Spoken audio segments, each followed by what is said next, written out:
چند دن استعمال کیا, چند دن مزہ آیا, کھیلا کھولا, یہ ڈاؤن لوڈ وہ ڈاؤن لوڈ, یہ پروگرام ڈالا. 15 دن بعد تینوں بے چین کیا. تینوں میں کہا بیچو ان کو نقصان میں نے اگلے 3 موبائل خرید لیے. یہ میں نے سالوں کیا ہے, کیونکہ میں ہر وقت انٹرنیٹ اور میگزین میں ایڈز دیکھتا تھا. نہیں یہ صحیح, یہ صحیح. میں نے دنیا کی ہر گاڑی استعمال کی ہے, خریدی ہے, ٹیسٹ ڈرائیو لی ہے, کرائے پہ لیے. اب یہاں تو ہم مہنگی گاڑیاں نے امریکہ کرائے پہ لے لی, 1 دن کا کرایہ $50, کوئی مسئلہ نہیں. پورش لے لو, میں نے ہر گاڑی چلائی. چند گھنٹوں دنوں کے مزے.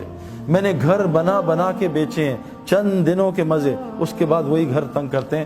میرے پیارو, سکون, چین, اطمینان, خوشیاں سب وہ دین میں ہیں. آسان آپ کو بتاتا ہوں. دیکھو, اعمال زندگی بنائیں گے, اعمال سے حالات ٹھیک ہوتے ہیں. یہ بات ہمیں سمجھنا ہے. یہ جو جنید جمشید مرحوم, کیا اختتام اللہ نے اس کا کیا.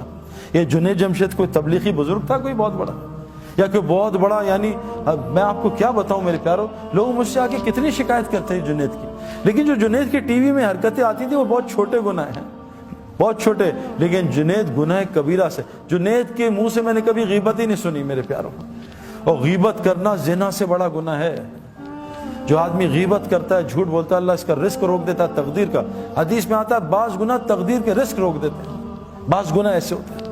میں نے جنید کے منہ سے کبھی بھی, جنید کے میں کہوں نا کہ جنید یار وہ انضمام تمہارے لیے ایسا کہہ رہا تھا, وہ کہا سعید بھائی صحیح تو کہہ رہا تھا, میں ہے بھی تو ایسا. کبھی اسے ریٹیلیشن میں جواب نہیں دیا کہ انضمام کی ایسی کی تیسی ہے.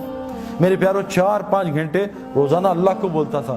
جو مخلوق میں اللہ کو بولے گا, پھر دیکھو اللہ اس کا مخلوق میں کیسا موت پر اس کا تعارف کراتے ہیں. اگر اللہ اس کا تعارف یہیں شروع کر دیتا, وہ تو پھٹ جاتا, پاگل ہو جاتا, پتہ نہیں کسی غلط لائن پہ چلا جاتا. اللہ نے پوری دنیا کو دکھایا, دیکھو یہ ناچنے گانے والا تھوڑے دین پہ تھا, تھوڑے دین پہ. میں اور جنید جمشید, ہمارا دین تو کمزور ہے. ہمیں کتنے سال ہوئے ابھی, کچھ بھی نہیں. کبھی ہم یہاں غلطی, کبھی وہاں غلطی. جیسے بیٹسمین ہوتا ہے نا, نیا کبھی سلپ میں آؤٹ, کبھی ادھر آؤٹ. تو ہم تو آئے دن آؤٹ ہو جاتے ہیں. ذرا سی لڑکیاں آ جائیں تو آنکھیں آؤٹ ہو جاتی ہیں, ذرا سا ماحول غلط آئے تو کان آؤٹ ہو جاتے ہیں, ذرا سا ماحول آئے کبھی زبان آؤٹ ہو جاتی ہے. ہم تو ڈیلی ہماری گلی اڑتی ہے. لیکن اس ٹوٹے پھوٹے دین پہ اللہ نے پوری دنیا میں جنید کے نام کو زندہ کیا. اور اس کی حیاتی میں لوگ کم ہدایت پہ آ رہے تھے, اللہ نے اس کی موت سے لوگوں کو زیادہ ہدایت دے دی.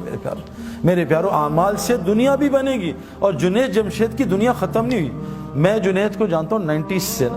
جنید کیا صرف پاکستانیہ میں جو اردو جانتے ہیں, جنید کو ویسٹ میں مشہور تھوڑی آدمی تھا. ہمارا تو انٹرنیشنل سپورٹس ہے, انگلینڈ, آسٹریلیا, ہر جگہ انضمام الحق کا نام بہت زیادہ ہے, کیونکہ انٹرنیشنل سپورٹس ہے نا. یہ تو نعت اور یہ گانے تو سب پاکستانی اور جو اردو جانتے ہیں. لیکن میرے پیارے دوستوں, اللہ نے اس کی آخرت بھی بنائی, اور دنیا اللہ نے اس کو وہ عطا کی جو جنید کی سنگنگ میں اس نے خواب بھی نہیں دیکھا تھا. 100 سے زیادہ دکانیں تو اس کی پاکستان میں ہیں. حج پہ جاؤ تو جے جاؤ جنید جمشید. جنید جمشید کو شوق تھا, وہ دعا مانگتا تھا, اللہ میرا پوری دنیا میں نام مشہور کر دے, اور میرا موت پہ بھی نام مشہور کر دے.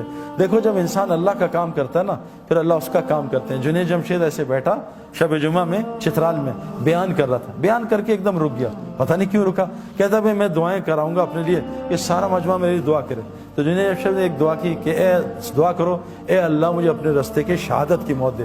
پورے مجمع نے زور سے کہا آمین. دیکھو اللہ تعالیٰ نے اس کو شہادت کی موت بھی دے دی. میرے پیارو, اللہ ہمارے کام کرے گا اگر ہم, دیکھو کیا کہا, عجیب بات کہ اے ابن عباس تو اللہ کے دین کی حفاظت کر, جب 24 گھنٹے اللہ کو اپنے ساتھ پائے گا. اے ابن عباس تو اللہ کے دین کی حفاظت کر, اللہ تیری حفاظت کرے گا. میرے پیارو, ہمارے اعمال ہمارے حالات ٹھیک کریں گے. اللہ کی قسم, پوری دنیا میں حالات خراب ہیں, پوری دنیا میں حالات, اور دن بدن خراب ہو رہے ہیں اگر ہم اعمال پہ نہ آئے. اب تو اللہ نے یہ میڈیا پہ اتنے لوگ آ گئے ہیں, یہ مشتاق احمد, یہ انضمام, یہ ہاشم معاملہ. ہاشم معاملہ اپنے ملک کا سب سے عزت والا سٹیزن ہے, مجھ سے لمبی داڑھی ہے اس کی میرے پیارو. اور میں جب ساؤتھ افریقہ گیا ڈربن میں, تو میں نے ہاشم کے, جب میں وہاں ادھر میری بات تھی, اس میں 90% نان مسلم تھے. تو ہاشم ابھی بھی جہاز سے اترا تھا انڈیا کا ٹور کر کے, 1.5 مہینے کا سفر کر کے. تو موبائل آن ہوا تو اس کے دوست نے کہا کہ تمہیں گھر چھوڑوں, تمہارے بیوی بچے آئے ہوئے. کہتے ہیں اور یا سعید انور کا وہاں بیان ہے اسٹیڈیم میں, وہاں جاؤ گے. کہا میں آ رہا ہوں, 20 بچوں سے مل کے بیان سن کے پھر گھر جاؤں گا. وہاں آیا, بھائی جنید بھی ملے, اس نے بات سنی. تو میں نے اس کے جو کرکٹرز تھے نا, اس سے پوچھا کہ ہاشم, تم سارے نان مسلم, ہاشم کا کیا افیکٹ ہے تم پہ؟ کہتے ہیں یار جب بھی ہم میچ ہارتے ہیں یا ہمیں پریشانی, آؤٹ ہوتے ہیں یا گندا کھیلتے ہیں, ہم ہاشم نا یہ نماز پڑھتا ہے, قرآن پڑھتا ہے, ہم اس کے چہرے کو دیکھتے ہیں, اس کے چہرے کو دیکھ کے ہمیں اتنا سکون ملتا ہے, ہم سوچتے ہیں اس کے اندر اتنا کتنا سکون ہوا ہے. ہم سکون کے لیے تو سب کچھ کر رہے ہیں. او بھائی مسجد مچھلی کا سکون پانی میں، مسلمان کا سکون مسجد میں ہے، یہ کہاں باہر تلاش کر رہا ہے؟ وہ عارضی سکون، ٹیمپرری، نشہ کیا ٹیمپرری سکون، پھر پریشانی، دوائی کھائی نیند کی ٹیمپرری سکون، پھر پریشانی، یہ سب آرٹیفیشل ہے۔